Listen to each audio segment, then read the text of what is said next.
The following is for informational purposes only and does not intend to make an offer or solicitation for the sale or purchase of any securities or advisory service. Investments involve risk and are not guaranteed. Be sure to consult with a qualified financial advisor and or tax professional before implementing any strategy discussed herein.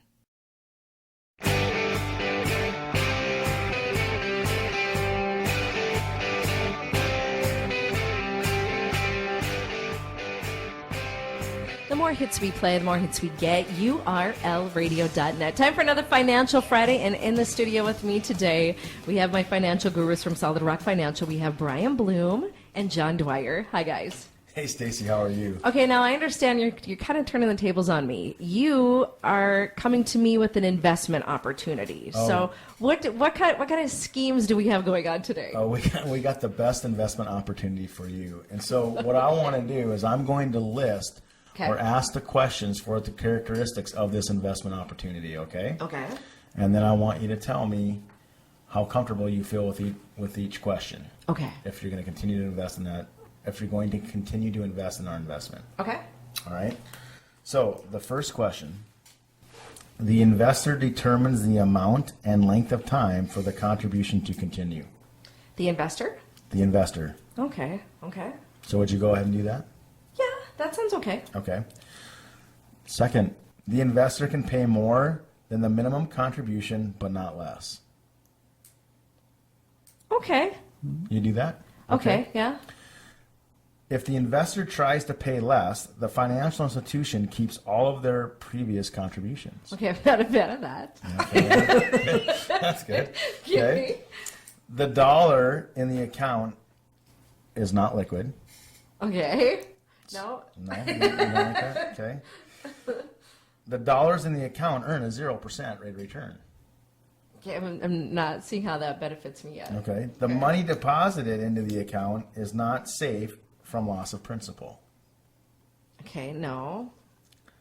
The investor's income tax liability increases with each deposit. No. Okay. You sound like our government. When the plan is completed, there is no income paid out to the investor. No. So that's the investment. I'm basically not investing in anything. I'm not getting anything back. I don't want it. Stacy, do you own a home? Yeah, I do. I do. Do you know what that is? Is that my house? That's your mortgage. I don't like that. Yeah, he's sounding more like the banker, not the government, but the banker. Right. So we're going to go through it and we're going to elaborate on these concepts and these truths about mortgages and how we can effectively pay for these. Okay. Because it always costs money to live inside. It right? does, yeah. So Bryan and I are going to kind of elaborate on this because when I asked you those questions, you adamantly said, no, there's no way I'd ever do that. And I did it. But everybody's doing it. I've done it like 4 times over now. Okay. And every month you do this. Every month you add money to it. Yeah, I do. Okay, so Bryan, let's go through these questions again, okay, and we'll just kind of elaborate on them. So, the investor determines the amount and length of time for the contributions to continue. Yeah, see, this is where we actually set up the mortgage in the first place. And we readily agree to this because we feel like we're in charge. A lot of times this comes when we're purchasing the house and we're visiting with the banker at that time to see if we can afford the monthly payments. And so that's how we determine the amount and the length of time. We choose the length of the mortgage and we kind of buy the right size of house in order to fit the payment. So this one's not too bad. We like this because we're in charge. And we feel like we're in control of that decision, right? Which we are. So now let's continue on the questions, though. The investor can pay more than the minimum contribution, but not less. Sure. Right. So my mortgage payment is the minimum, and I can prepay principal if I want to, and that's okay. But I can't pay less than the minimum. This begins to make me feel a little uncomfortable because what if I have a tight month? But yet it still seems like I'm in charge. And it's interesting, though, that how they allow us to pay more. Right. Oh yeah. Right, but we can't pay less. But we can pay more. Right. You're welcome to pay more. Right. And if I pay more this month, doesn't mean I get to pay less next month. No, they just add it to your principal. Same. Yeah. Right. Yeah. Okay, so now we'll move to the next question. if the investor tries to pay less, the financial institution keeps all of the previous contributions. Sure, that's called foreclosure. Foreclosure. You can lose your house. Not That only kind do of they sense. keep all your money, but they keep. They keep everything that Yeah. you had. That's right. The house is gone. 3 months and you're out. Okay, so now the dollars in the account are not liquid. Yeah. Now that means you don't have access to it. Right. Now some would say, well, I could go get a home equity line of credit, or I could go get a second mortgage. But you have to qualify for those. And a lot of time, if you need money, means you're not worthy of a loan. Right. And so you have to fill out this questionnaire and beg for your money back. You pay extra principal, and then you try and get an equity line of credit on the principal you prepaid, and they're not going to give it to you because you probably can't pay it back. Well, and I think it's important too for people to understand that you are not in control of your equity. Right. The bank has 100% control of your equity because they're going to give you permission to get it if you Right. need it. And so the only other way to access your equity is if you can't qualify for the equity through the loan is to sell the house. Yeah. And at what terms? Meaning, what market conditions are we in if you Right. need the equity for Right. some type of emergency or life event? Yeah. Okay? So you are not in control of your equity. It is not your equity No. at all. Okay? The dollars in the account earn a 0% rate of return. Now, Brian, let's elaborate on this a lot of Yeah. times because I ask this question frequently for clients, and it is always the same answer, and it is always zero, but there's a lot of misconception out there of what the equity actually earns, and it's zero. But let's hope the listeners understand why it is zero. Yeah, sure. Because what we believe is that when our house appreciates in value, that's a rate of return. That's Right. greater than zero. But let's think about that. John, if you own a $100,000 home and you have a full mortgage on it, meaning you owe $80,000 on your $100,000 home, and Stacy, you have an identical house to John's right across the street. It's worth $100,000, but you've been prepaying the mortgage and you only owe $20,000. So in other words, Stacy, your equity is $80,000. You own 80% of that house. John owns 20% of his. Yeah. Now, both houses go up in value $10,000. Of that $10,000 increase, you sell the house for $110,000.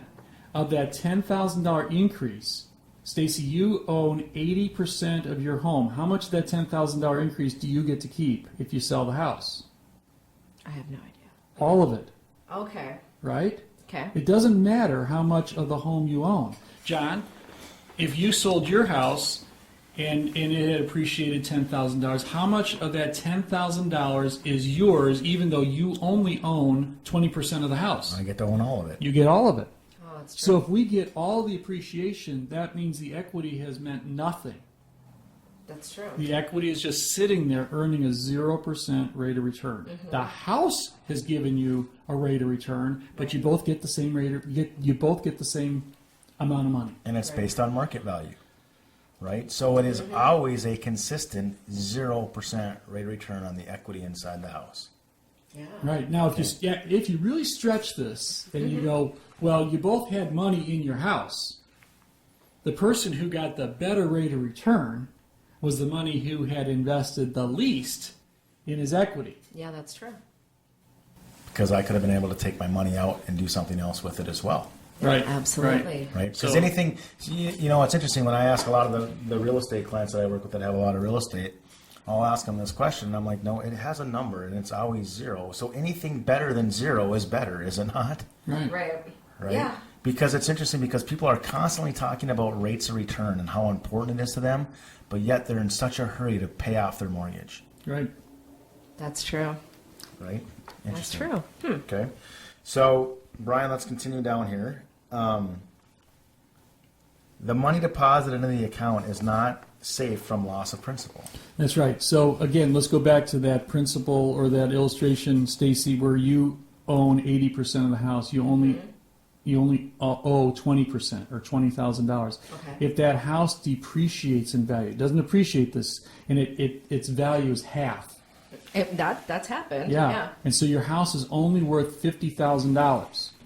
Yet you have $80,000 of your own money into this house, and you sell that house, how much you're going to get? Well, you're going to get the 50 minus the 20 that you owe. you're going to net out $30,000, even though you've given the bank $80,000, Yeah. and that may have just been last year if you prepaid your mortgage in a lump sum. Oh. So the investor's income tax liability increases with each deposit. Now, this is kind of funny. Because, see, in this wonderful country of ours, we get to reduce our income taxes indirectly by the mortgage interest that we pay. So every time we make a payment on our mortgage, that reduces the amount of money that we owe. Therefore, we don't owe as much interest the next month. And so the amount of interest we owe, or the interest we pay, goes down throughout the year. And if the interest you pay goes down, then you get less of a deduction. And if you get less of a deduction, that means your income taxes go up. So there's an increasing tax liability to that. And what's another thing to maybe expound upon is that what do people constantly come and tell us, Brian, that they hate paying? Interest. Or but they also don't like paying taxes. Oh yeah, sure. Right? But yet they're accelerating their tax liability. Right. Yeah, it's one of those principles: 1 foot on the gas, one foot on the brake. Yeah. And that's how we drive down the highway of life. Right. Because we try to compartmentalize just the interest component to this, where there's other factors that we need to consider. Right. Right? All right, last one. When the plan is complete, there is no income paid to the investor. You own your house. Good for you. That's Congratulations. it. It's like you just bought a candy bar. That's right. Now think about if it didn't cost money to live inside. Yeah. If you would just take your mortgage payment over a 30-year period in time and invest that, Yeah. what kind of income or cash flow could you have in retirement Oh, my if you God. didn't put it on the house? Yeah, that's See, true. it costs money to live inside. That's our choice. And even after it's paid off, it still keeps costing you Still money. keep Oh, coming. sure. Because we got property taxes. Yeah. We got to You have new- the water, you have your heat, you have got to repairs. put the new you have- yard in. You got to have the pool boy, Stacy. You know.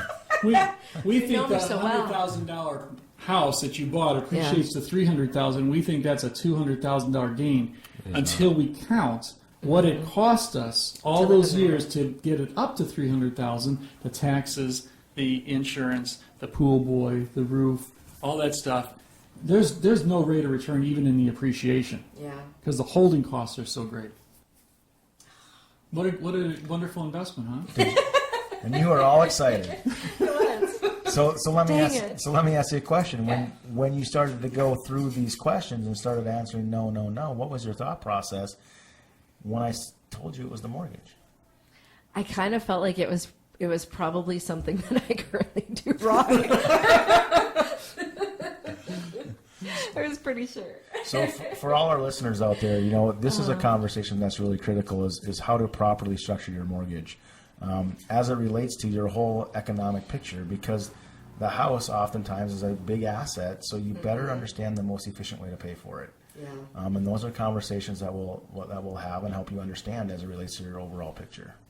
If people want to have these conversations with you guys, how can they get a hold of you? They can call our office at 701-223-1000, or they can look us up on the web at srfinancial.net. All right. So schedule an appointment, go in there, talk with them, and see what's going to be the best way to handle your mortgage or non-mortgage situation. All right. Thanks, guys. Thank you, Stacey. We'll be back with more Financial Friday on urlradio.net.